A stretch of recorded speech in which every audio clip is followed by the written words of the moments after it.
Yo. Welcome to another episode of Live from the Green Room. We are here. We are live and in living color.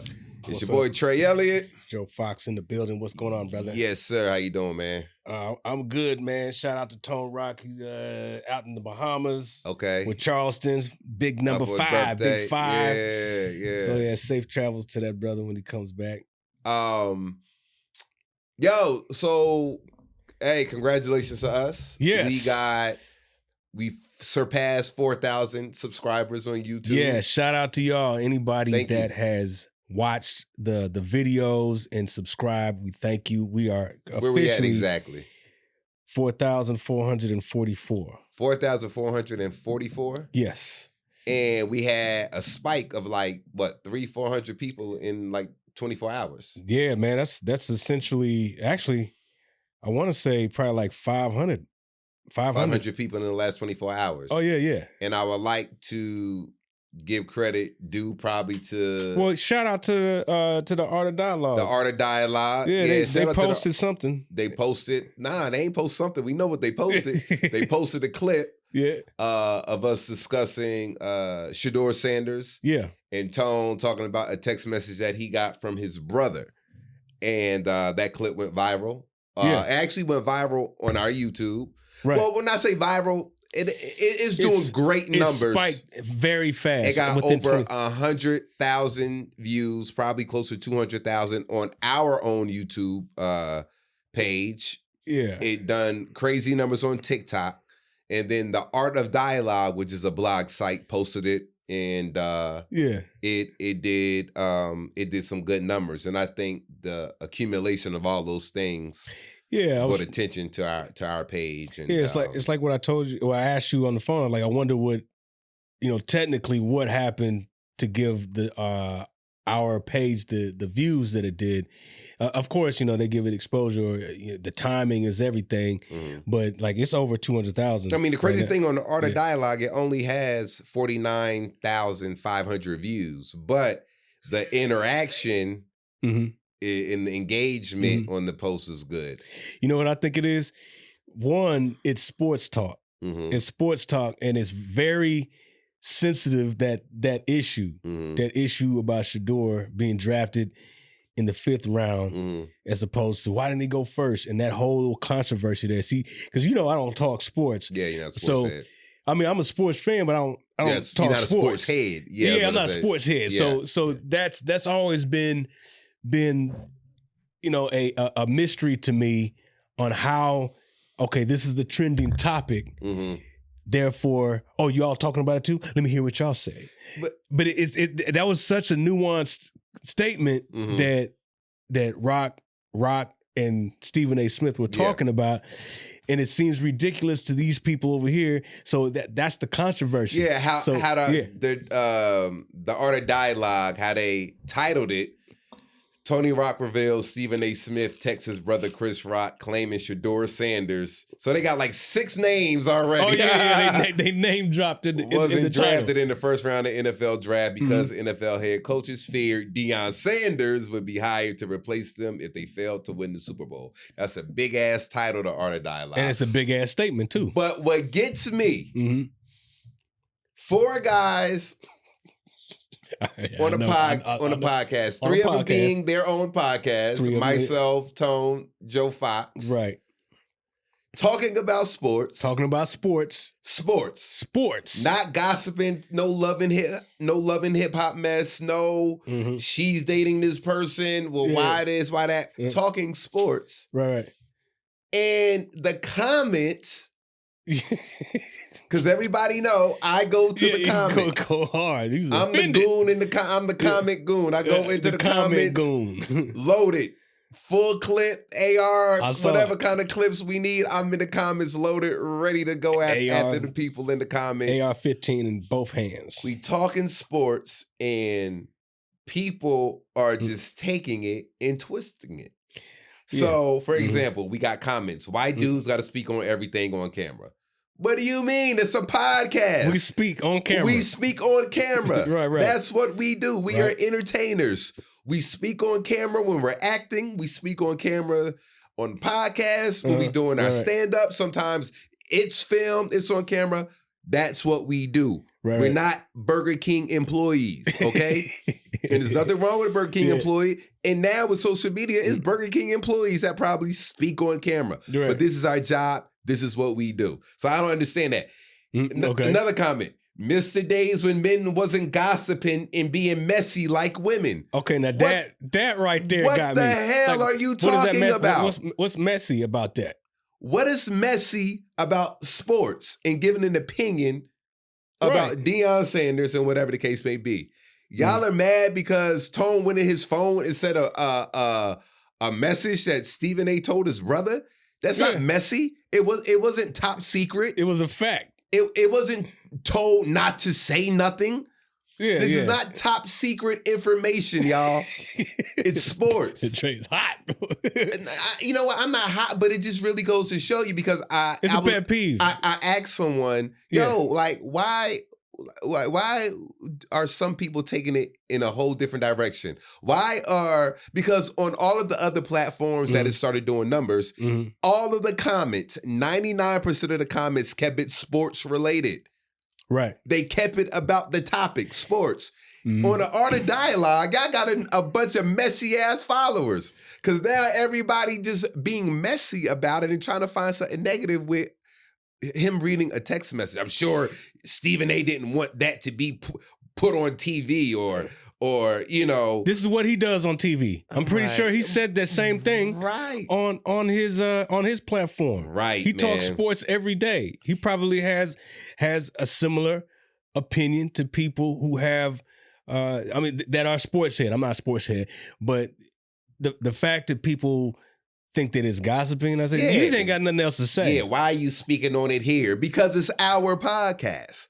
And it's related to us, whether it's directly or indirectly. You know what? And also people are responding to that clip. They didn't see anything else. Right. Not to say that that clip wasn't even bad. Not to say that made it look like it was gossip. Nah, it's I guess when people are name dropping, like, cause that kind of feeds that thing in your brain that says, what they talking about over there? Yeah, the name dropping with Tony Rock, Stephen A. Smith, Chris Rock. Yeah. It's like, yo, these people are celebrities to y'all.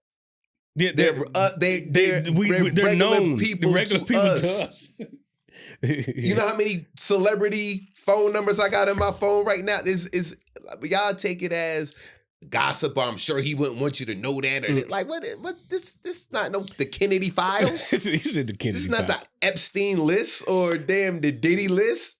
This is sports, man. So y'all gotta relax. I just don't understand the mentality, man, of us sometimes. That's the world that we live in, man. People want to be heard, even if it's bullshit. And people are really miserable. The scariest thing that I realize more and more every day, when I read comments, I realize that, these are people that I'm sitting next to at restaurants, sitting next to on planes, walking past at the mall, walking past daily, a bunch of miserable ass people.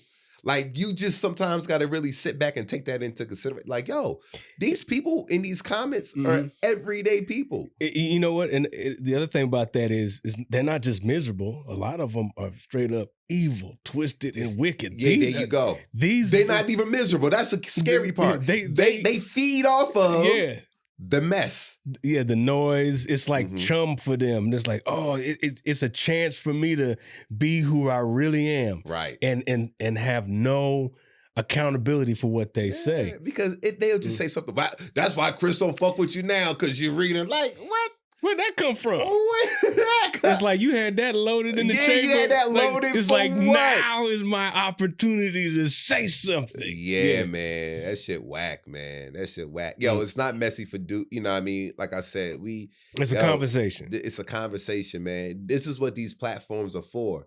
You know what I'm saying? Now, and if you already following a blog site like the Art of Dialogue, you already messy. If that's how you want to look at it, because all they post is hot topics. Well, I think that's what's attractive. That noise. Like I went on their site and on their YouTube page, that's what got me. YouTube they didn't post this. At least I didn't see it. Yeah, I didn't see it on the I YouTube. didn't see it. They posted on Twitter. They posted on the Instagram. Respected them for tagging us because I was like, I wouldn't. They tagged us on IG. Yeah, how was what I saw? They always tagging us. They always tagging us. Yeah. They tag us. They tag us and a couple other ones. So keep posting our shit, Art of Dialogue. Whoever you are, reach out to us, man. We appreciate the love. Yeah, I sent them a plug, but what's funny is the amount of people. I mean, and that's everywhere. But the amount of people they're looking for something to rage about. Yeah. And it's not even a good argument. The argument is horrible, man. It's not even. It's like that's why it had nothing to do with the post. That now I'm confused about that. I've always been confused about that. Yeah. Why don't you stay on topic? Just stay on topic. We talking about sports, man. That's it. And I don't follow none of the blog sites. I don't follow the Shade Room. I don't follow Media Takeout. I know that's an old one, but I don't follow Gossip. I don't follow no blog. Like, you know what I mean? Of course, it'll come in your feed because of the algorithm, but because if everybody else is talking about it. I don't follow any of them. So a lot of times, I won't even know if we trending on something unless somebody sends it to me. Or, like I said, they tag us in it. Well, that's just part of the game we got to learn because you never know what something is going to hit. Yeah. And I think I set it up, the post up, all right, I guess. Yeah. But again, we're talking about Shedeur, his dad. That's a trending topic. And, we caught a wave, and that's how they saw it. Yeah. The Art of Dialogue, whoever else they saw it. Because I mean that's a hot topic. It's gonna be a hot topic for a long time. It's a hot topic. He got 2 boys in the league. Yeah, man. And to me, it's race baited in the sense of I see majority of all white people got nothing but negative comments to say about Shadeur. And I see all of us, nothing but positive and hopeful things to say about Shadeur. I seen one white guy today say something positive. He said exactly what he should have said in the sense of, if he fights for his position and he's the one to do it, I'm wishing him the best. We need somebody new. You know what I mean? He just had he was a good quarterback in college. He pretty much said like, yo, this is the comment I've been waiting for. And if he does good, I take my hat off to him. Because a lot of the times, all the negative comments I've been seeing about how he's going to be horrible, I asked him, I said, look, if he's good, would you apologize? Would you come on here and be like, you know what, I was wrong? And of course, somebody went off the Richter and just says, you dummy, you. It just says something. I'm like, I just asked you a question. You dummy, you obviously don't know about football. I said, hey, bro, I just asked a question. Just say yes or no. Well, let me ask you this because I'm not a sports head, but you guys know it's like you focus in on this player. Shedeur Sanders. So you know his whole backstory. I mean, aside from the fact that he's Deion Sanders' son, I'm talking about his backstory as far as his game is concerned. Yeah. So like, when did you first absorb that information and are able to regurgitate it? So let me tell you this: I got on the bandwagon when he started playing for Colorado Buffalo. Okay, right. And Colorado State? Colorado State, yeah. Colorado See, State. I know a little something. I know where he went to school. And so when he was playing for Jackson State, I wasn't really, checking for him. I wasn't really. But his stats, though, his ability, his football ability. He had a hell of a record at Jackson State. I had to go back, you know what I mean? Right. But I got on the hype. I really got on the Colorado State Buffalo train, you know what I mean, year one when they first came. And from that point on, even when they were struggling, I saw the potential. I mean, the games that he was winning, to win those first 4 games, I think it was the year before last, in a row, like how he was playing, I was like, oh, he's good. You know what I mean? They didn't have a good offensive line. They had a lot of flaws within their program. But that second year around, he was killing, breaking records. And I mean, like passing records and he ranked high. So there's the a highest reason. ranked quarterbacks. Aside from if Deion wasn't his father, those type of numbers justify him going to the draft and actually being drafted by any of those teams. I would first say. or 5th round. Yeah. But people think he was coddled by his dad, and his dad put him in that position. A lot of people are saying, well, this is going to be his first time playing without his dad. How is that going to happen? But isn't he supposed to do that though? That's what you're supposed to do. You're supposed to put your kids in a position to succeed and prepare them, especially if that's the way, if they're going to follow in your footsteps or not. You prepare them, you raise them, and you put them in a position for success. Not to going out there, go for yourself. He doing the right thing, man. I got nothing but high hopes, man. I'm a New York Giants fan. You know what I mean? But now it's going to be New York Giants, Cleveland. That's where I'm at. You know what I mean? So you want to see like the teams I'm looking for the teams I'm going to be looking out for this year. Of course, my squad, and it ain't too much to look out for because they probably going to stink it up again this year. Let's hope not. But I'm definitely going to be looking out for Cleveland Browns and the Jaguars because I want to see what Travis Hunter does. Now, wouldn't that be something if the Cleveland Browns all of a sudden become a winning team? Oh man, I can't because I mean, we was in Cleveland and you talk about the Browns, it's like they almost, some of them that they like diehard Cleveland Brown fans, but if you talk shit about them, they're like, hey, we get it. But wouldn't that be something if he's the catalyst for a whole new age of football in that town to where now they're a legit contender, like consistently. So I'm hoping, man. So I'm gonna buy my Shedeur Sanders jersey, and we gonna, as soon as he get his number situated, see what number he gonna get, and we gonna be out there, man. Now, when does that happen? When did they get their numbers? I don't exactly know. I mean, once they see who really actually makes the roster, if I'm not mistaken, they'll now that's peculiar. Peculiar. I don't use that word often. Peculiar. I don't do that. But what's strange is he went 5th. Does that determine where he is on the roster? Yeah. So it's like you went 5th. He all the way down on the depth chart. Yeah. So he's the last quarterback. He literally got to work his way, or somebody got to get sick, hurt, cut. Yeah, well, Flacco, he's old. Watson, he be injured prone and scandals and allegations, and then the quarterback before him, he's like 5. That like I'm telling you, I feel like by season 5, game 5, week 5. I feel like Shadeur could be able to start.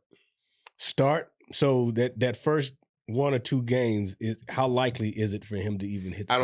I don't think he's gonna see the field once regular season starts. All because he went 5th. Yeah. But I really feel like by week 5, I feel like he could be starting. He's gonna definitely play during preseason. So we're gonna see what happens, man. I can't wait, actually.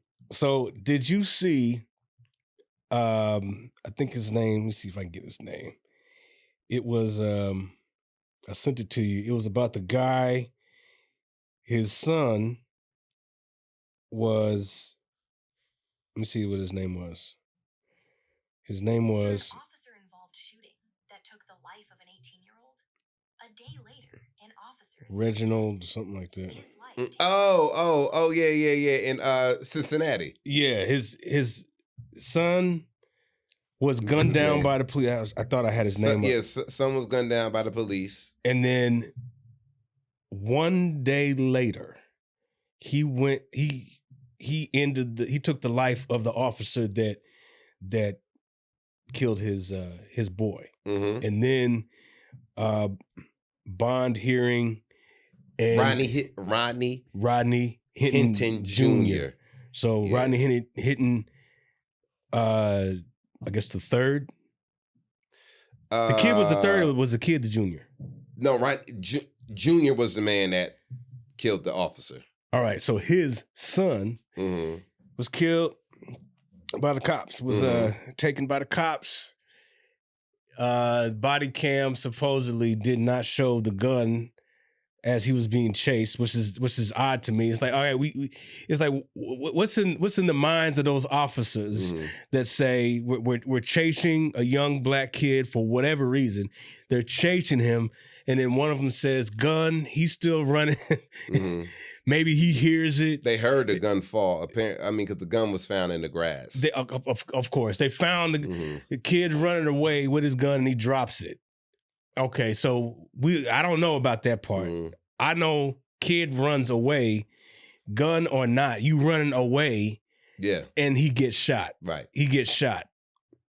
the gun part, I'm foggy on that. Yeah, they say they found the gun in they found. Well, we found it right here. He doesn't own a gun. But he didn't have the gun on him at the time. Of course, they got to justify it somehow. In any case, the young man's father identified who took his life. No, he did not kill the officer. He just killed a officer.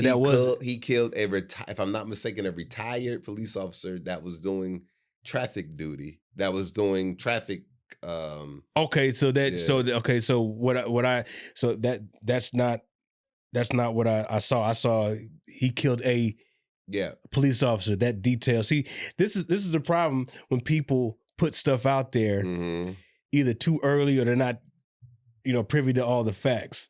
It said he identified. I saw somewhere where he said he identified the officer that was involved in that shooting, and he the next day took him out. I don't know how he did that. It was an officer directing traffic. So he said, "There's one right there. He stands in the place. He represents all of them, and he took him out." So that's an act of crime of passion.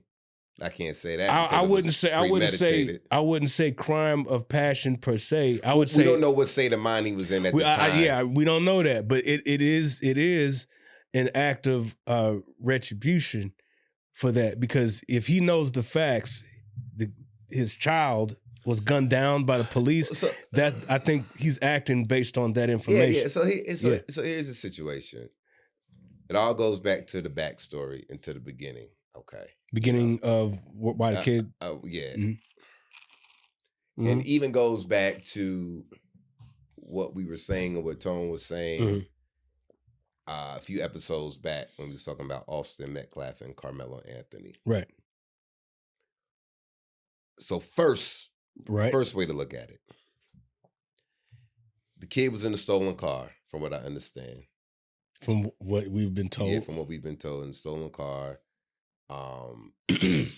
Running away from the police, whatever the case may be. I don't know what any other details. We don't know those details, yeah. But he wasn't just walking around, going to school with a backpack, minded. He was in some shit to even draw the attentions of the police officers.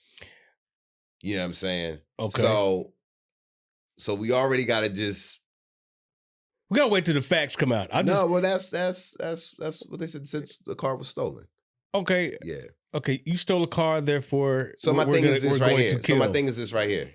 No, but everything leads up to something. Of course, his choices. Everything leads up to something. Here's why I brought it up. If the kid, and this is not acceptable, but with us already knowing. What happens and what goes down. Yo, we can't be in a stolen car. You put yourself in a position. It's like for the cops to even chase you. Right. So once you do that, now Lord knows what can happen. Only God can help you from this point on. So this is why I brought it up, because I don't have any children, but I don't know what my state of mind would be if I knew if the police gunned down my kid, what I would do other than seek some type of retaliation. I don't know what that would be. So but it's this not. guy, go ahead. So that's why I brought it up. You have a son, and I'm going to try to find that information. Whatever the circumstance is. What would you do? Because I saw comments, good for him, this and that. He should have done that. It was horrible that he had to do that. It was a horrible thing, but good for him. I would have done the same thing. All this support for his decision, but I didn't see anything that said he should not have been arrested. But whatever justice is in that situation, should it include him going to jail for I'm just saying, should it? Right. I'm just saying because. Well, here's the thing. That's wrong for death if that ain't the dude that took his life. I'll say that. Yeah. The story. Yeah. And I'm not saying the story would have been better. Mm-hmm. It's all tragedy, but it would have made more sense if it was the officer who actually killed his son. Yeah, that would make more sense. Yeah, like when you saw the movie A Time to Kill, he killed the guy who raped his daughter. Yeah. He just didn't find some random white man and shot him because then we wouldn't have a movie. Why'd you do that? Because he did. Yeah, because you know what I mean. Yeah, we wouldn't have the movie. So that alone, it's just like damn. Like I get it, but. Take it off of that story. The scenario is still the same. Yeah. As a father, your child is gunned down by the police. Mm-hmm. He is innocent. He did not. Who's innocent? Your child. Your child is innocent. That's different. Oh, okay, but. No, I'm just saying. I don't want to put any facts on it other than the fact. One fact. The police unjustly killed your son. Your child was not in the act of harming anyone. Right. They weren't saving it. It's here, point blank. White cop kills your black child for no other reason other than he's the police. He's a black child. Mm-hmm. Take all facts out of that. Okay. Other than he is innocent. He has no weapon. He was running. Mm-hmm. Trying to make a home, whatever scenario you want to paint it, he dies. Yeah, Trey, you could come in, man. But the thing is would you feel said justified? He didn't have a weapon. I think that's irrelevant. I think if I have a gun in my pocket, not aimed at you. So let me just tell you, I'm playing devil's advocate. Yeah, okay. I'm playing devil's advocate here. Parents know their kids. Parents know their kids. Okay. So. If I had a kid, I have a son, who's graduating college, grad school, May 21st. Congratulations. Shout out to Bryce. Yeah. But, you have a kid and you know your son. What he's into. Mm-hmm. If you got a gun already at that age in a stolen car. I think it was 18, yeah. Even if you didn't have the gun, even if you dropped the gun, and so you're clear of the gun at the time that you got shot, but it's the fact that you had it on you in the first place, and in the stolen car in the first place, chances are he might not have been up to any good. Now, I'm not saying up to any good at that particular time that he got whatever, shot to kill, whatever, but it's just like, yo, you're putting yourself in danger, in harm's way. You're putting yourself in harm's way. Either because when you that age and you already got a role like that, all right. If the cops don't get you, guess who else gonna get you? Obviously, if you got a role like that, somebody that look just like you. There's a high probability. So I hate the fact that even if he didn't have the gun on him at the time he got shot. It's still allegedly he had it at one point in time, right? You know what I mean? So but I was trying to skip over those facts. I'm saying personally, hypothetically, when you act in, I don't know, if you're seeking justice, why are you seeking justice? Because the police murdered my child, right? I mean. Is there something there that says, no, that is wrongdoing. I'm going to seek justice myself. You can. No, I'm just saying, for you as a father, did you identify with that man? Did you identify? No, I mean, I can't. You can't. Okay.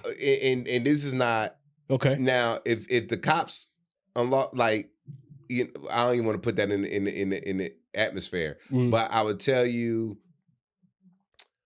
My temperament is I can't see myself doing that because that's not going to bring my son back. True. That's that's not gonna. Now I'm not even in a position to advocate or to seek justice in a different way because now I'm behind bars. So now I can't participate in the civil suit if that's what needs to be done. I can't participate in those other things. And at the end of the day, man, like depending on your spiritual beliefs, you got to answer for all of that. True. But yeah, it was because I sat with it for a second and I was just looking at him and I'm thinking, well, I don't have any children. Can I see myself in the hurt? You got nieces and nephews, right? Yeah, I got nieces and nephews. That's true. But I was trying to insert myself into that to identify with it, because without knowing all the facts, all I know is the cop killed his kid and he killed said cop, and I'm like, okay, man, he must have. But it wasn't the profound same cop. It wasn't. I didn't see it. Yeah, see, they not saying that. So now, even still, the act of the on his side, his pain and loss caused him to act. So and at the end of the day, he don't care. He's like, yo, I lost part of me. So I'm gone. So he's like, he's already dead. So I'm damn near dead inside already because of what has happened. I'm not gonna act like I don't understand it, but I'm just like, I wish it was another way. I wish it was cut and dry to where it's like, yo, you cops, the gun thing.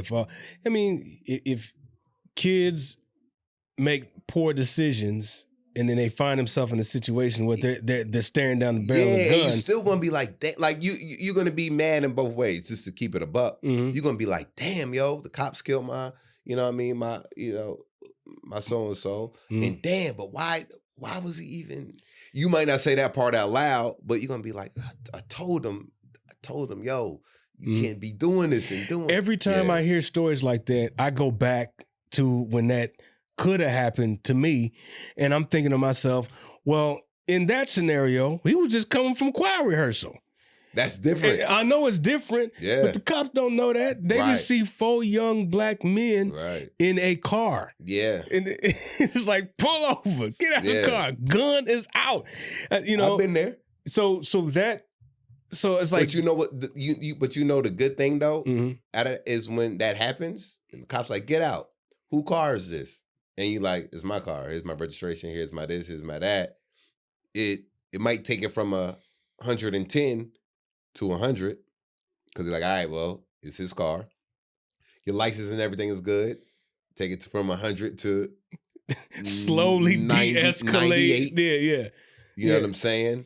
You have any weapons? I don't have any weapons. No. Okay. Down. 90. Now we go down to 50. You know what I'm saying? And why are we going down? Because he can't find no reason to shoot. And that's, you know what I mean? But then when it's just like, yo, I got drugs in the car, I got a gun, car stolen, it's going to be, okay, I'm already at 110. So that 110 is going to go from 110 to 120 to 130 to 140. Now you running? You running? Now, you know what I mean? Yeah, I understand where you're going with it. I hate that because there are a lot of times where I get raised regardless, but all right. So let me say, Trent, you could come in, bro. But you know what's crazy?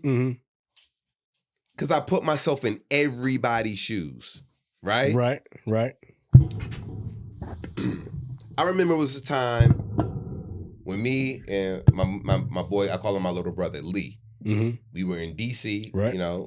And shout out DC. We went to DC. This, and it's crazy that we even experienced this going to see these two perform. But we was going to see Bow Wow and Omarion perform. Well, we wasn't going to see them perform. The club we would go to, Club Love in DC, had them two there and they was performing. Friday night. We're walking back to the car. I got my fresh Wilson leather blazer on. A leather jacket on, I mean. Wilson's leather, yeah. So we go back to the car. Is that before your time?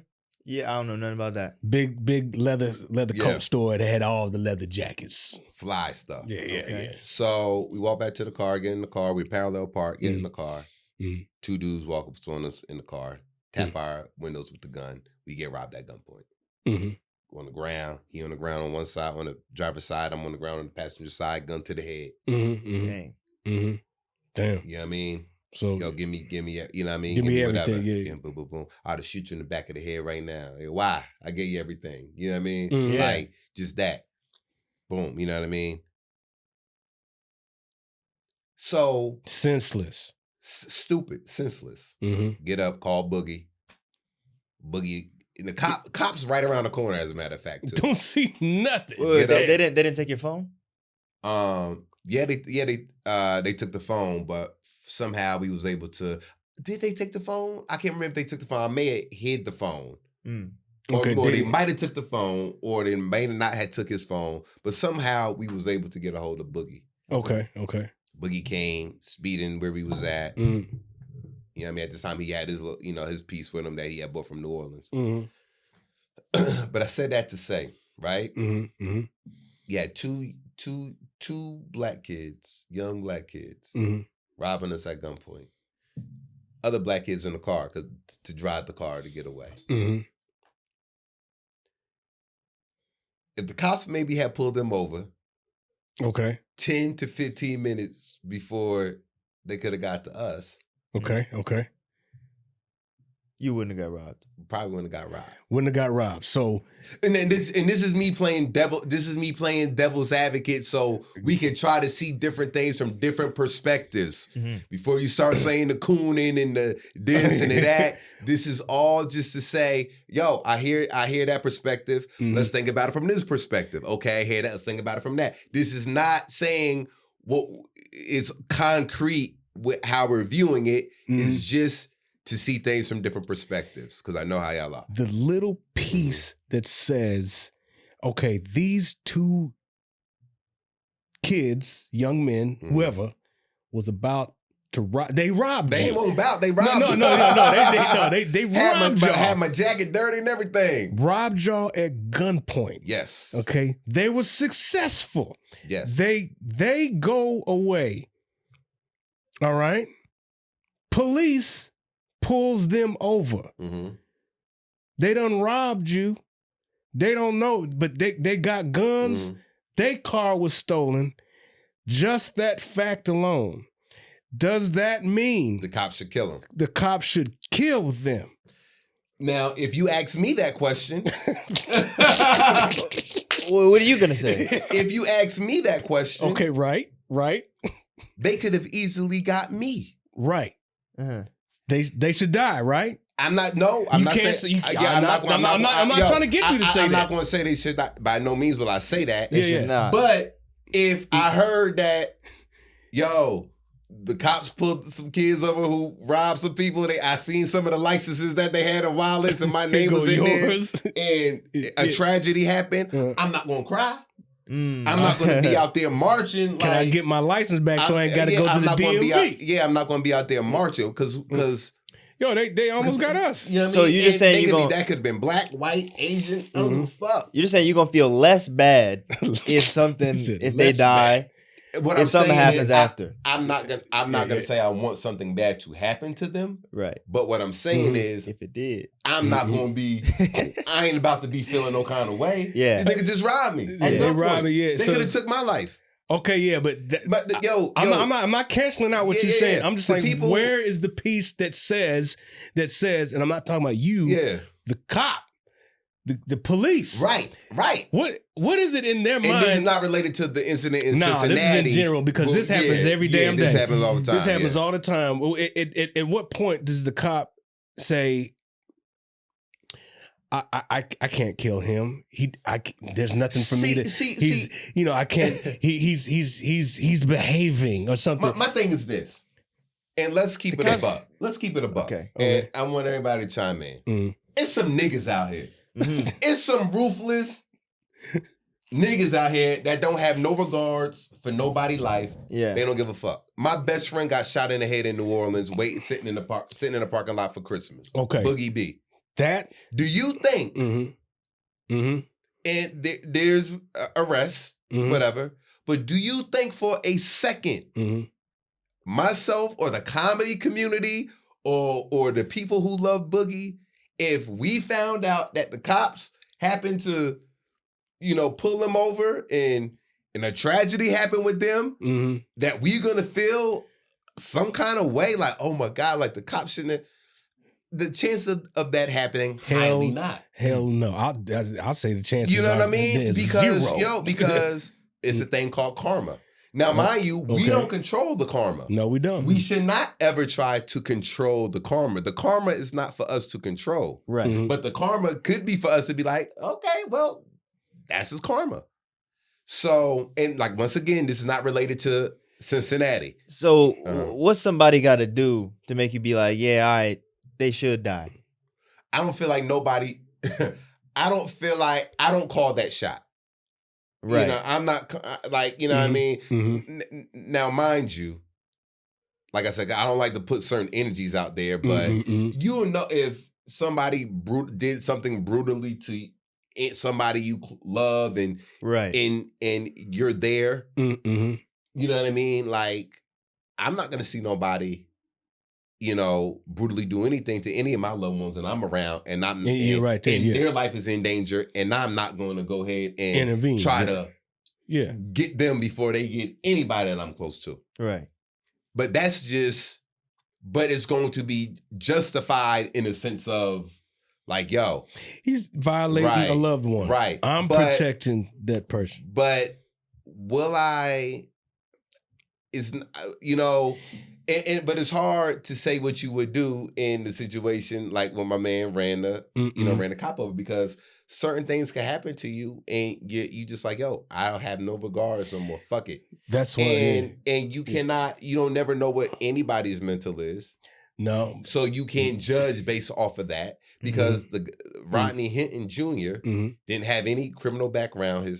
No criminal background. Work, family man, father, like upstanding citizen from what I've been reading. He wasn't in trouble with the law. Right. So that's conduct that nobody, he's out of character. Of course. So that helps a whole lot. So I'm not even saying I'm faulting him for that. But as kids, I hate the fact that kids don't think about that type of shit before they get into the things that they get into. Think about what? Just the choices that I'm making, how it's going to affect my family. It's putting in a situation now they're in trouble. Yeah. And now or not even here. Like, you know, Right. So now who's gonna do? Okay, you are harmed, or you lost your life, and now the people that that are there that you left behind gotta come see about you now in this tragedy. Because that's not a conversation that I'm sure they never had. I never had it's not. He never sat down with his son. Hey son, I'm just letting you know, if something never happened to you and the cops kill you, I'm gonna go ahead and I'm gonna kill some kind of cop. Like now maybe the son would have been like, well, Dad, I don't want you to do that. I'm gonna order the kid to be like, well, Dad, I don't want to even put my pops in that situation to even have to do that. So I'm gonna spare my life and his. So question, when you were, did you have any friends that they're your friends, but they was getting into the other side? Yeah, they was getting into stuff that you're 20, what, almost 21? Yeah, almost 21. So, yeah, I mean, friends, family. Particularly friends. You've had your dough. Let me out. Let me out. You had your Trey from Boys in the Hood moment. Dough. Let me out. Let me out. I ain't trying to hang with you. Yeah, let me out. I thought I could do it. I can't. Let me out. So you've had those moments. Explain what moments you're talking about right now. Like some trouble. Like if you were guilty by association, well, you were there, so you got in trouble too because you was hanging around the wrong crowd. Yeah, most of my friends are like that, for real. Okay. But yeah, I just try to, like, I don't know, maybe distance myself in those type of situations where we can get in some sort of trouble. But yeah, I think young people, like, teenagers or 20 years old, they don't have that foresight to think that far ahead, like this could affect other people. Like, how often are you thinking about that? Especially at that age? You think about the future. You don't even have a past yet. It's like you don't have thing to be like, oh, this affected me in the past, so this might happen in the future. You haven't even thought about that. Because the crazy thing, what we don't even think and how we are, like, for example, when they had mass shootings, and and like a school shooting or something? School shooting, a church shooting, whatever. And, the comments always say, and he walked away alive. I can't believe they handcuffed him, and if he was black, they would have shot him dead. People want to see people like that. They want to see the cops kill people like that. You know what I mean? So somewhere along the line, they just like, yo, this cop been killed. I mean, this person went ahead into a liquor store and went into a church and shot up all these people. Cops better kill him. Right. The cops better kill him. Now you rooting, right. Now you rooting for the cops. There's a point. There's a point for the cops where black people root for cops. Yeah, you rooting for the cops in that instance. But and once again, not about Cincinnati, but a troubled kid because he black, a young black kid, who we all know got a record, got a rap sheet, then done some work, happened to get killed by the cops when he not active, when he not actively doing the shits, maybe at that particular moment. But the nigga done shot about 5 people last week. Nigga robbed about 10 people a week before. He out here putting work in these streets right here. But there's some nuance there. But what's the nuance though? The nuance is the circumstance and the environment in which he's exhibiting these behaviors. So he has a whole pathology that has led him up to those choices. So not even talking about why and all that stuff. You just said he's not actively doing such and such at that hour. At that hour. So it's like okay. So what's the difference? I'm asking. I know what but for conversation, what do we think the difference is? Why will we don't mind the cop killing the mass shooter that just went into the grocery store and killed all these people, and we like, yo, and we mad that they walked him out alive. Well, we are. Am I right? Yeah. Like you can't. Have you seen that? People, yeah. Where we're like, yo, how was this guy that killed 15 people, and you mean to tell me he's walking out alive? Well, you're missing a very important piece. When we see this, we're seeing the person who is not like us getting walked out of there after done killing a bunch of us. That's what you're not saying. No, the mass shooters, they ain't killing just a bunch of black people, bro. They killing it's when Dylan Roof didn't go to that church and kill Dylan Roof killed. Yeah, he did kill black people. Okay, but I'm talking. That's what I'm talking. Like that's an example of what you're talking about. Matter of fact, in Buffalo, New York, he killed majority black people as well. You right about that. But Sandy Hook, it was a bunch of kids, not black kids, no black kids living here. It was a lot of so it was some mass shootings that were racially motivated, definitely. So you're right. But there were also mass shootings that wasn't racially motivated. You know what I mean? And they were able to the handling of the suspect is, I think that's what you were. Yeah, and that's my point. The handling of the suspect, we are upset when the cops don't kill them. Right or wrong? We're upset because they have killed or harmed one of ours. No. But that's how that's how you looking at it. That's how I'm seeing it. It's like, wait a minute. Dylan Roof walked into that church. Don't just put it I'm saying that I can give any example. I'm just saying that one. I mean, do you see what I'm saying? I see what you're saying. But I think it's also because they killed people like just now, and if it was a black person, they would have for sure been shot on site. So if it's a white person doing if it was a black person doing the same thing, would have got shot. If it's a white person, then you're like, man, he should have got shot too. So you're in your 20s, you're of that generation, and that if he was black, but if he was white, that always is a thought. Or have you ever played this? You hear the news article, somebody did a crime, and you go, I bet it was a white dude, or I bet it was a black dude, or I bet it was this kind of dude over here. Do you ever play that? Yeah. See, that's a game that's timeless. All the kids do that. The racist game. Yeah. What color was the criminal game? So back to the original point. We want to see the cops.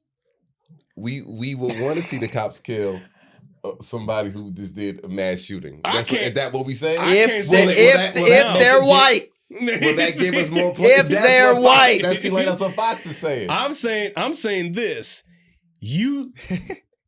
you are supposed to protect life. At no time should you end the life of a suspect unless that suspect has been ending life actively doing it. So they got to be actively doing it. As a defense. As a defense is what I'm saying. Okay. But if you gonna walk Dylan Roof up out of there and get him a shower and shave and a hamburger or a Whopper or whatever, you should extend that same courtesy. I agree. The massacre is over. Gun laid down. He has surrendered. Whatever the case may be, you need to extend that same courtesy or protect life like everybody else. But that's not reality. Mm-hmm. That's not reality. That's not reality. So my point is, this guy Rodney Hinton Jr. He got his get back. You know, at least he feels like he got his get back. did. So my point is this right here. You know, I brought up the example. How do you justify or feel like you would get your get back if somebody robbed you at gunpoint and got away? And how would you feel if you heard that something tragic happened to that person after he could have potentially attempted to take your life? He's a menace to society. The old dog. How, like, I mean, I'm not happy to see, anyone get hurt or die. But yeah, I'd for sure be, like I said earlier, less sad. Is it less than I would have been if it was just a stranger? My thing is, we have to stop acting like menace to societies don't exist. They do. But so that's my question. Like, so where do we draw the line? Because everybody grandma would think they baby good. Here's where you draw the line. When it happens to you or somebody close to you, everybody else, I'm gonna think whatever I'm gonna think. I'm gonna judge you accordingly. But you come across the street in my yard with that shit. Now, whatever I do is justified, and we have to understand it that way because people look over there and judge over there. Yeah. And then this is what I would do when they should be. Don't worry about your own. I mean, it's easy to say it that way, right? But because what would you do, Fox, if a young black dude broke in your crib?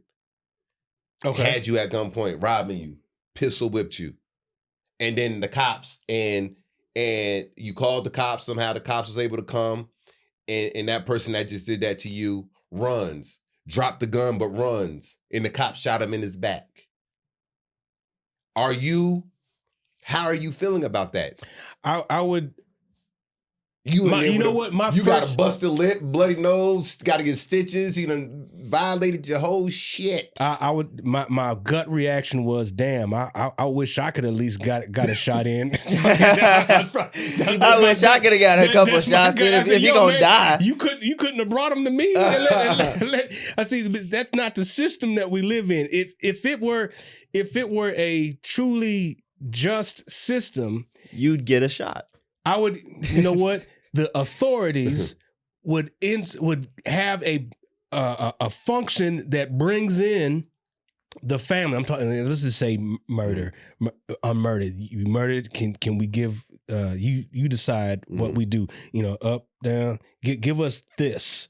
Give the family, the person, the loved one, the authority to say this is what we have. Is it mercy?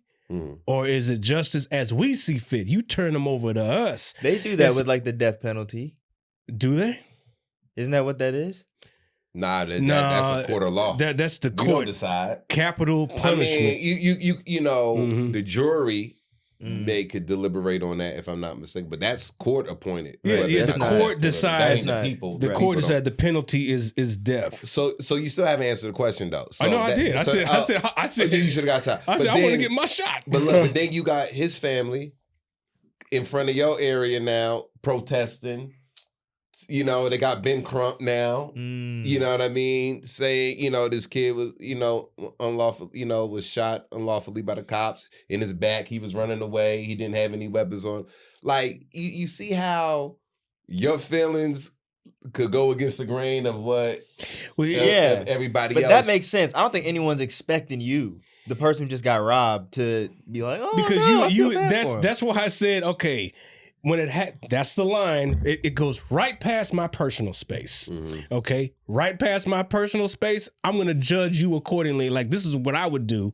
Okay, but when it happens to me, I said, okay, I'm justified in whatever I do. I mean, I know that's bad. I know that's bad. But we don't want to see. I personally, don't want to see anybody get railroaded by those people. Nah, I don't either. That have a bloodlust of some sort.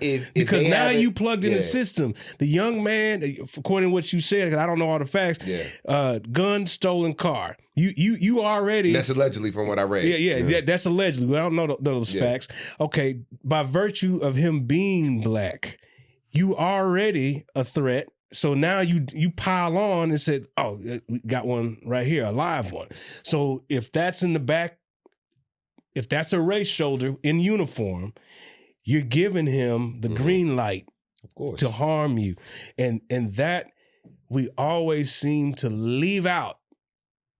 It's been proven that police gangs who look for melanin to harm, practice and feel good of controlling and exerting power and authority over, those people exist. Oh, we know that. Those 100%. people be in the comments too. They be in the comments. They be, man. No profile. No profile. But at the end of the day, though, dot. We know who at the end of the day, I feel like we've seen so many examples now of the person who is running from the cops that don't end well. So it's like, why run? Why are you running? Well, clearly we running because smartest. Would you run from somebody if they had guns drawn on you and chasing you with guns? Or you're talking about police? Anybody? No, you can't say anybody. No. If someone talking about police, I'm talking about anybody. I'm just anybody got a gun on you. If you don't know, okay. If somebody I didn't run, if it's a stranger. And you can run, like say you're far enough to escaping harm. I think you're going to harm me. I'm putting distance. You're either going to protect yourself or you're going to try distance. Yeah. Okay. That's you can't compare regular people to police officers. Okay, so let's go to police officers. Okay, police officers ain't no cameras. You can't see. You not recorded. Your phone ain't on. You by yourself. Yeah. You hear cops threaten you with death or bodily harm. You have an opportunity to escape. Put distance between you and cop, okay? They got guns drawn. Are you going to stand there and get killed, or are you going to try to escape? So let's just say that. Well, I'm going to say this and I'll let you answer, Trent. Okay. And I don't know the stat. So I'm not going to try to give any fake bullshit stats that I don't really know. And let me add this on. Add this onto it. I am genuinely fearful because I know how these police are, and they have, I've seen them do it before, and I don't want to be next. Go ahead. So I'm going to say this, and correct me if I'm wrong, if we agree or disagree.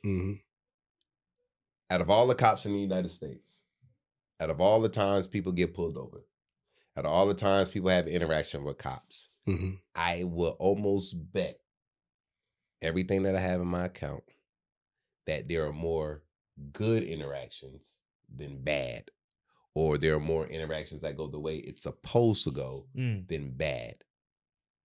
Now, true indeed, we see people more than what we want of kids getting killed, black kids getting killed, unarmed black kids getting killed by the police. But in the grand scheme of things, it's a small amount. Do we agree with that? Do you think we agree with that as far as in the grand scheme of things? Yeah, I agree with that. Yes or no, real quick. I don't want to hear no. Yes or no. I'll say yes. You agree with that? Yeah, Jim. Okay. Positive interactions with police officers. Right. Yes. It's more Generally than speaking, bad. It's just like the whole plane crash. These planes malfunctioning and fucking up been going on forever. Generally, planes are safe. It's been going on forever. Safest way to travel. Now the algorithm is feeding every little thing that happens with a plane. The toilet broke on the Delta flight and they had to divert. Oh, God. Again. Again. But shit like that happens every single day. But in the grand scheme of things, it's the safest way of traveling. All the hundreds of flights that go out every single day, those little incidents, small. Okay, yeah. And that's how I feel it is with the cops, right? So I said all that to say, no, I'm not running. No, I'm not gonna run. Because, you know, I've had fucked up cops. I've had interactions with bad cops. I've had several times. I never thought to run though. You know why? Because I knew that everything was Gucci with me. I know I didn't have any reason for them to, you know, lock me up. I didn't have anything that was going to incriminate me. I didn't have anything that was going to just make the whole situation escalate. The only thing I had was my mouth as far as, like, you know what I mean? Like, if a cop in the wrong or the cop doing some bullshit, I'm not one to be quiet either. But I'm going to be quiet safely. I'm going to be quiet like this. I mean, I'm going to run my mouth like this. Yeah. Like, you old bitch ass motherfucker. You know good and goddamn well why you do it. I'm going to be just like, you know what I mean? Yeah. I'm not about to give them a reason to think I'm about to do some other shit. My first instinct on a traffic stop is not to get out of the car and run. I mean, because I know I ain't like what you said. Like, I'm not doing anything. But when we see these scenarios, when the guy's running, why? Okay, they in a stolen car. They got dope. Yeah. Okay, when they we got still, a gun. They know what's about to happen. Okay, so I ain't going back. But again, they're in pursuit. Are they trying to capture or kill? Yeah, like that's you don't see. You can't see the minds of those cops. We don't know the situation. Yeah. We see what we see on TV. We can drag this shit out. A lot of these cops be on bullshit. The cops need to take a mental assessment test every so often. They on drugs, they on anxiety medicine. They shake it like I'm telling you, man. Like, but here's the thing: you already know the energy a cop be on when he first walk up to you. Yeah, you already know the energy. You can tell. Can you for example, I'm sorry. Go ahead. I said, can you de-escalate the situation? If they already on some bullshit, you can. Yeah. And now it may not be all the way, but like, can I go home tonight? So, for example, when Ruben Paul had his birthday party a couple of weeks ago, right? Right. At the factory, we having a good time. We drinking, whatever the case may be. I take my little McKellen 15. McKellen 15. Say it again. Yeah, McKellen 15. I'm not about to waste it. I'm going to sit a little bit while I'm in the whip. Yeah. I'm about to go meet Guy. Me and Guy. I say, Guy, come on, we're going to go smoke cigars. So me and Guy in the whip from the Laugh Factory to State Social. Which down is the street. Right down the street. So from the factory, down the street from here. Right. Not far at all. Right. Driving, got my whiskey in the cup holder. Guy eating his chicken in the passenger seat. Damn. I drive right by State Social and there's parking behind me. So I make the U-turn to get to the parking spot. Right. Cop right there. Woo. Right there. Woo. So, God dang. All right. I'm in a new whip. So I stop at the meter where I was going to park. Cop like, keep going. Drive. Turn into the parking lot. I turn into the parking lot. Go to the parking spot all the way down. I'm like, everything I'm doing, he added more. So I'm like, all right. So I pull into another parking spot that he told me to go to. Roll all your windows down. Roll all the windows down. I'm like, Guy, take the drink. You told him to pour. No, I said, because we can't open the door. Take the drink, put the drink down by you. So he did. Cop, hey man, you know I put you over? Asian cop. You know I put you over? Yeah, man. Hey, I did the U-turn. I saw that parking spot. I was just trying to get it. You know, my fault. Where you guys coming from? Coming from the Laugh Factory. Guy ain't saying shit. Guy just eating this chicken. Where you coming from? Guy was in the passenger. I know he was steaming. Yeah. I was like, we coming from the Laugh Factory. We actually all comedians. He's like, oh, really? Like, oh, that's cool. That's cool. He said, you have anything on you, whatever? I said, nah. He said, you got your license and registration? I said, yeah. I said, my license is in my bag, in the back seat. Is it okay if I go get it? He said, yeah, no problem. And the license came back. He was like, look, man, just be careful. Sunset crazy. You got to just be careful, you know what I mean, doing U-turns and stuff, you know. But, you know, gave me things, said, you know, I'm going to let you go, though. You good. Interaction was great.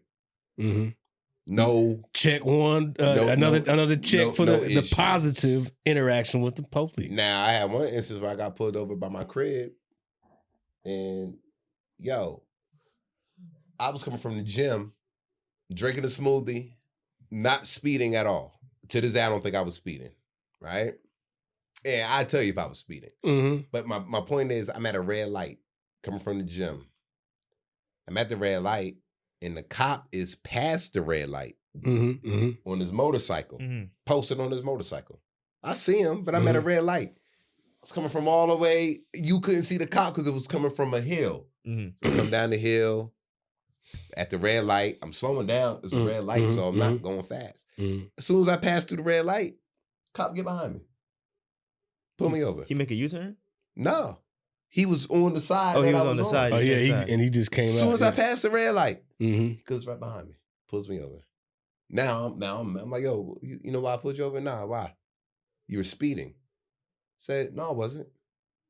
Say, how I'm speeding, sir? I just left the gym. I'm literally drinking a milkshake, cruising, chilling, like on my phone, trying to read messages. Yeah. And I'm at a red light.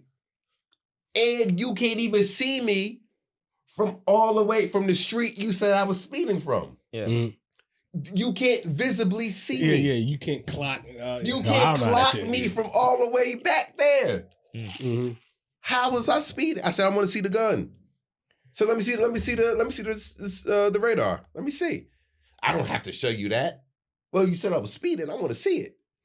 Is it your right to do? I don't know. I don't know what my right was. Just asking. You would have thought I knew every right I've like it's in there. Now, if the passenger, if the driver asks you, you must by law just show them. You gotta start stating. You be like Law 42, Mark 3. I don't got nothing to back up. Section 5. I need to see. That's gonna scare a cop right there. I don't have. He knows the rules. I don't have nothing to back up anything. I'm just right now saying. I can see the gun. I don't give a fuck what you thinking. What does it say on it? Again, what do it say on it? I want to see it. I want to see the gun. And, you know, I gave him attitude. I was like, I knew I wasn't, you know what I mean? I was like, I wasn't speeding.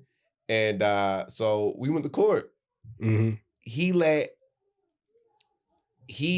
dismissed all these other like cases. See some white women.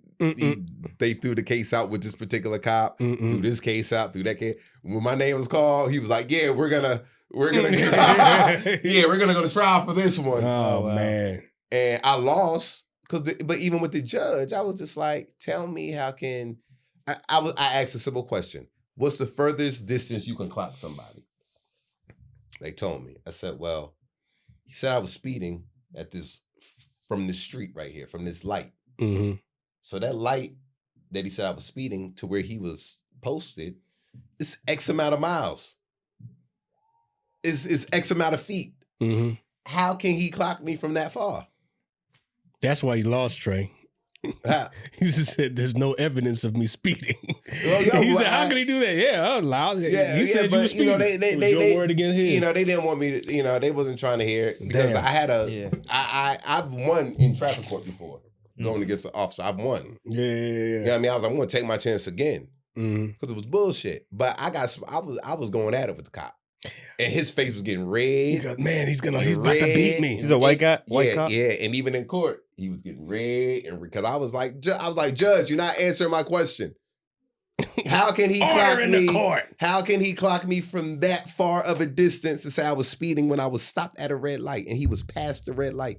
Yeah. Make it make sense. Yeah, it was bullshit. At some point, it's like it's an exercise in futility to go back and forth. And at that point, it was just like the guy who paid his jaywalking ticket $197. Nigga, I was jaywalking ticket. He paid it in all pennies. Here you go. Yeah, and the supervisor be came petty out like and that. Get this money. This is the money. This is the payment. This is legal we tender. need this clerk to come over here and count this. So sometimes it feels good to go back and forth Yeah, in a safe space. Yeah, in a safe space. I'm like, I go Ain't back no and forth guns with in this here. cop. Yeah, And at court when he was in court, he was getting mad too.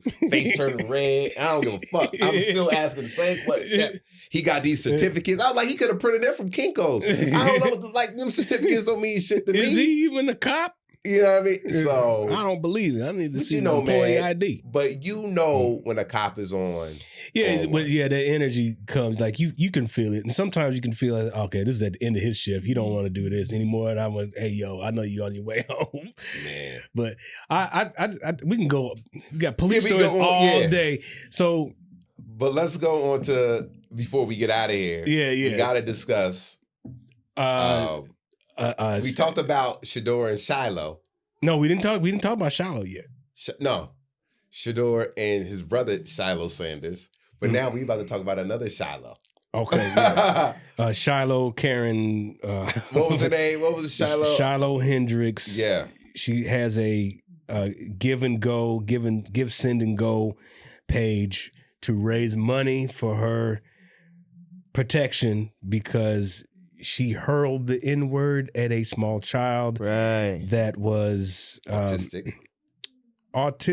I didn't read. I did hear something about that.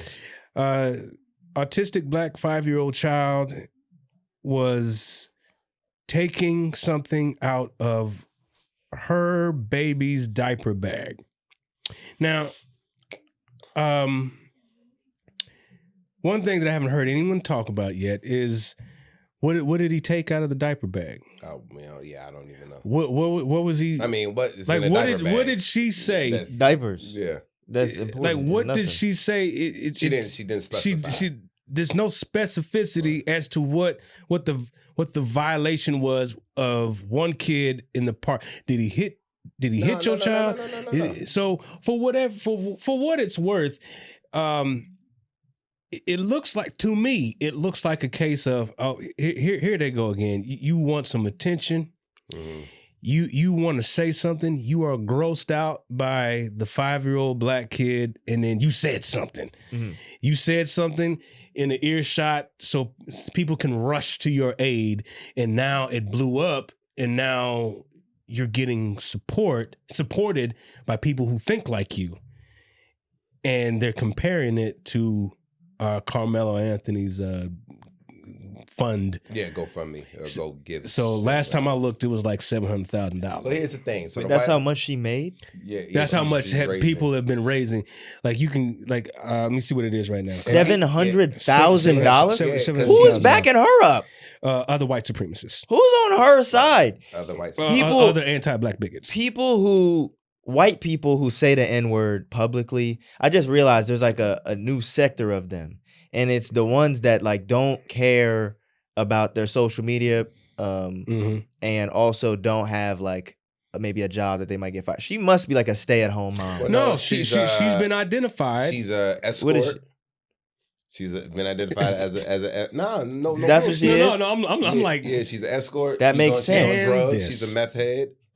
This all makes sense. I saw a picture with her with a black boyfriend at one point in time, which is crazy. Which makes it even worse. So, so this says $726 over $700,000. Her goal is to raise $1 million, and the only thing it says is help me protect my family. Because she's getting death threats. People are saying that her baby has been getting death threats. She got $1 million for saying the N-word. So she's being supported, and she stands to gain money because she hurled racial epithets towards a child. Now every white person's gonna do this. They think they can make $700,000. It is profitable. I would do it if I was white. So if I thought I could get $700,000. Man, nigga. So my thing is, I hate that people are comparing it to the Carmelo Anthony Give Go Send account. because I was telling somebody this on social media. I said, look, the difference is this right here. Mm-hmm. We still don't have all the evidence with Carmelo. No, we don't. We don't know. We haven't seen the video. Everything is hearsay. I don't care when somebody say, well, the police report said this. Is somebody else posting that the police report didn't say that. So I said, all I have to say, I don't know what really happened. Mm-hmm. You guys don't know what really happened. Mm-hmm. We don't know yet because the trial hasn't started. We don't know. So somebody giving money because they might think it was self-defense, that's not that bad as far as if people believe that. Yeah. Because if it was self-defense and if we win the self-defense aspect of it, then... Right. But there is no N-word self-defense. But that 5-year-old didn't do nothing. This is on video. You clear as day hear and see. There's nothing to think about. And the comments that people are commenting while they're donating is disgusting. And everybody always say, I'm sick and tired of this race baiting this, race baiting that. Race baiting will not exist if racism didn't exist. Wow. Race baiting is here because of racism. That's reality. It will never go anywhere. And as much as, people say, bringing race up, race. Oh my gosh, you got to bring race up again. People have been saying, oh, you got to bring race up again. But the comments and the fact that she's raising damn near $1 million for support shows you that, yes, you still got to bring race into it. Yeah. Because it's there. When you leave it out, it makes people, I don't know about other people. It makes me question your whole motive for saying anything in the first place. Like, why are you bringing this up?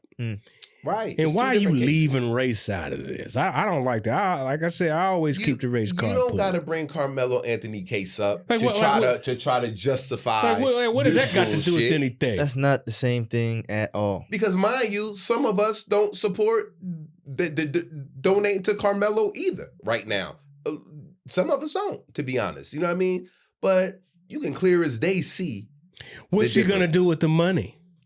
What's she going to do with the money? What's she going to do with the money? Buy more N-word passes. Because she can get $700,000. $736,000. And so, anytime somebody tries to debunk the whole race thing, it's just like, just show them that. Like, okay, well, I mean, look who we got in office. I mean, we're not surprised. Yeah. With the racial undertone of what's happening. I don't like race denial. I don't deny it, man. I don't like that. We can't deal with it. Why you keep denying it. So now people don't want to. Now shout out to the people, because it's a lot of white people I've been seeing that's like, yo, this is sick. It's a lot of white people that's not advocating that at all.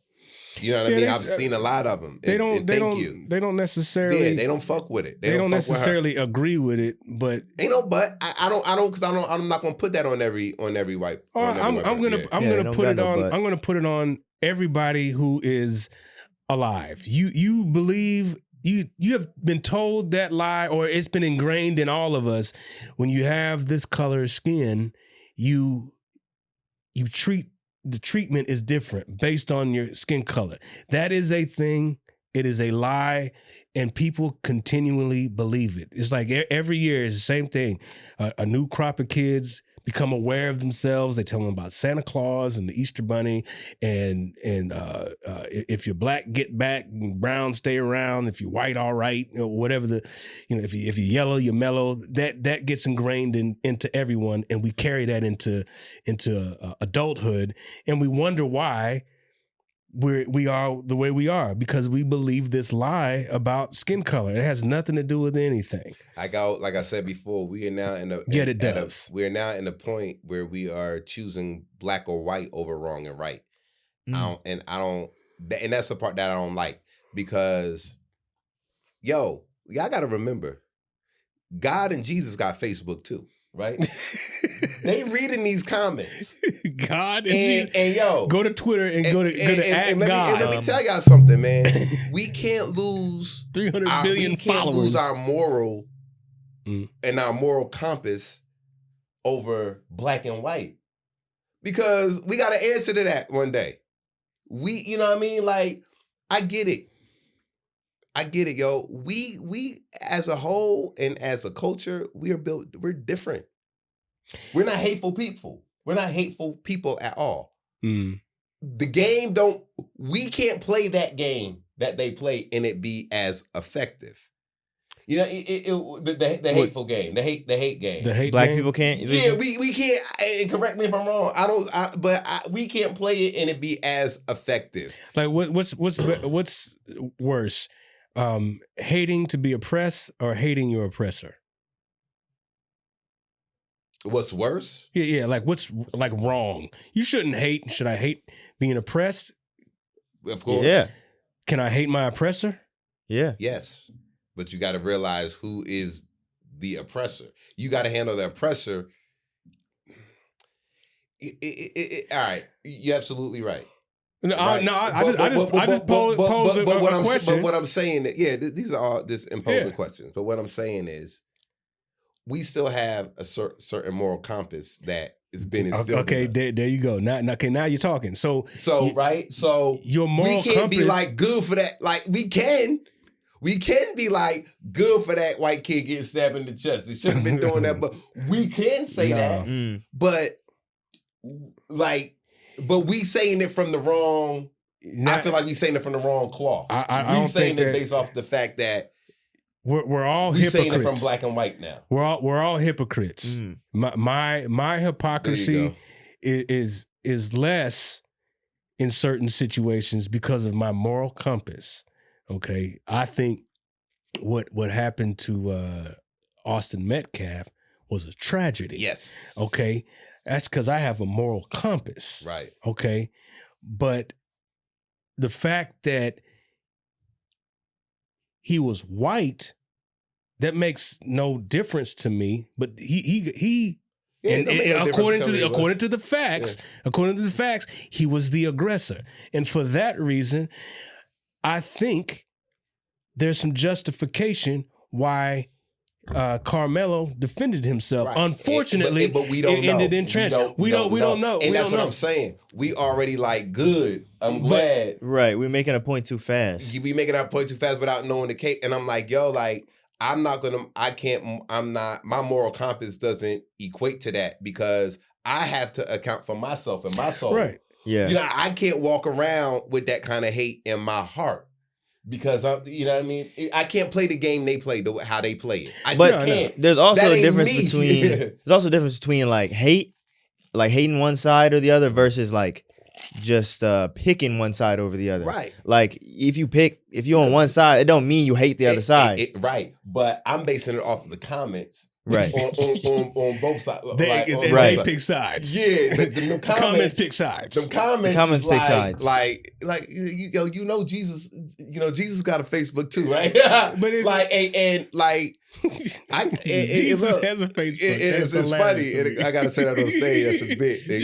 Y'all some of y'all act like Jesus don't got Facebook. He's scrolling past your bullshit and looking at your comments that you make. Looking at your comments. And looking at you, yo, I'm glad anybody, and this is black or white, I'm glad she called him an N-word. Like, all right, white boy, or us. I'm glad that white boy got stabbed. It's like, yo. I think what I'm saying that is wild. But what I'm saying on the grand scheme of things, I really don't think we could play the hate game as well as they can. We might could play the hate game better with each other. Well, we learned, but we can't play the hate game as good as they can.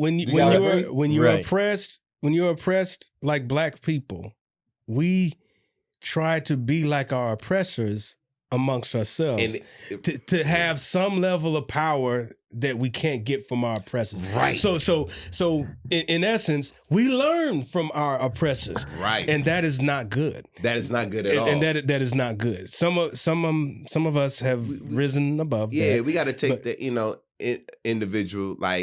individually. We got to base things case by case. Because I'm going to tell you this at the end of the day, yo, like, and this is kind of off subject, but kind of ties into what we're saying. Everybody is racist and race that, and race this and race that, race right? That. Okay, yeah. And they saying, well, a race war. I don't think black people are ready for no race war.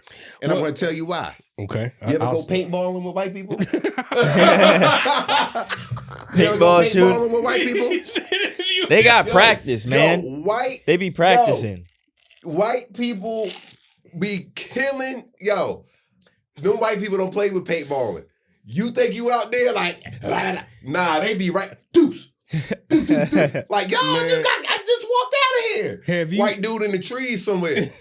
They are prepared. They done got you in their sights. They camouflage that. Mark, no, I'm telling the truth. I've been paintballed several times. And them white boys will just because black people haven't dominated it yet. Just wait till there's a paintballing sport that black people just get into. We destroy. They don't play with their guns. They don't play with the artillery. They don't play with artillery. None of that. They are ready. Have you ever? And that's on the funny low scale of being ready on some funny shit, man. But go to laser tag and see them little white kids. I was like, yo, man, your gun can't fire that fast. Like, they still, man, you only have one. You gotta wait till it to recharge. I'm like, damn. So man. So too good. And when I say what I say, trust me, I know where we are I know we tired. We Malcolm X. We tired of Martin. You know what I mean? It's just like, Malcolm X, like, nah, forget that. But what I'm saying is we could talk that walk. We could talk that talk. But are we really ready at the end of the day? I think we are not ready, and we should not. But here's the thing: we're already in. We should say it on the Live in the Green Room podcast right now. No race war. Look, it's already happening. Yeah. You see, that's the problem with a lot of us is we think that war means guns and bullets. Right. And that's not like we think slavery is whips. Yeah. And chains. The race war won't be guns and we outside in Beverly Hills. In Beverly Hills, you got watch like Beverly Hills. That's not what it's gonna be. It's we all know it's systematic. It's economic. It's so many other things. You know what I mean? Yeah. But I just sit back and I watch and I'm just like I really see us losing, and I know we're human. I really see some of us really losing a lot of our moral, you know what I mean? It's just based off of being fed up and just based off of everything. And I'm just like, man, our kids are having to fight this. Kids are having to fight this invisible, unseen race war, and they grow up in it. Like that kid, 5 years old. He was attacked. That's violence. Yeah. Not with a gun, but with words. And energy of humanity being misused against him because of the color of his skin. Yeah. Okay, so we can't forget that. Nah. But $730,000 for I must being be violent. missing something in the story. White woman says, okay, let me just run the story back. She's scared. There was a black kid. It's like a playground situation. There's kids. Black kid on the playground touches a white lady's diaper bag, baby's diaper bag or whatever. White lady calls kid the N-word. And kept calling him that on and then camera. Someone said, like, what'd you Somebody say? recorded and it. then she said, I'll say it again. Yeah, she doubled stood 10 down. tones down. And then down. Made $730,000, maybe for the confidence. You can get $730,000 that she's confident. I think she's genuinely afraid for her mistake because the person who took that video put it out for all to see, and then they came back with, "Oh, this is who it is," and then it affected her money. Now she's being ridiculed. How dare you call that little kid? Yeah. Oh, well, he was. She don't got as many clients. Now she's remorseful because now people know that she's a piece of what for terrorizing a young kid. That's terrorism, that's violence, that's abuse, and she's getting compensated for it. And you said she was an escort, right? According to Trey, what he said he read allegedly, but she could be a toll booth operator. She could be a meth head. She's a ultimate loser. You can look at her. She is an anti-black bigot to say something like that to that kid. That's violence. I would have whooped the ass if I would. Oh damn! I would have got some. Or I would have found somebody to whoop ass. That's messed up. That's man. They're kids, man. So look, man, what we got next, man? Where you at? Man, shout out to everyone that's been coming to my It's Just Jokes open mic, man. Nice. Dope writing session, a lot of punch up. I like the camaraderie. Shout out to Nichelle Murdoch, Afion Crockett, and Delmar Washington. They're doing the microphone masters this week. Clayton Thomas, Real Battle, and Nika King. Shout out to them, man. They're gonna be taping. So I'm gonna check them out. Season 3, let's go. I got the card before season 1 even started, baby. Let's go. What's going on, man? Yeah, damn. Yeah. So I don't know where Grimy is. No, that's. So any shows coming up? Open mic tomorrow, and then I'm at the Belly Room in a couple weeks. It's like that's in like June, but Okay. I got check me out. Well, this is going to air Thursday. Mm-hmm. So last night I did the Ice House with Pasadena with DL.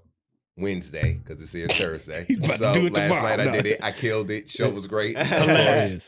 And on the 11th, I got chocolate sundaes at the Laugh Factory. Nice. And on the 15th, that's next week, so I'll talk about that. But it'd be the Ice House. No, it'd be Crack 'em Up Thursdays.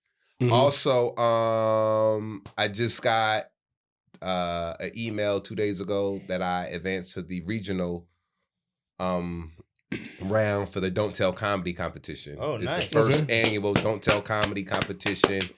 Over 1,600 submissions for this region. Dope. I was chosen. Wow. To perform at the regionals May 16th in Hermosa Beach. At Comedy Magic Club?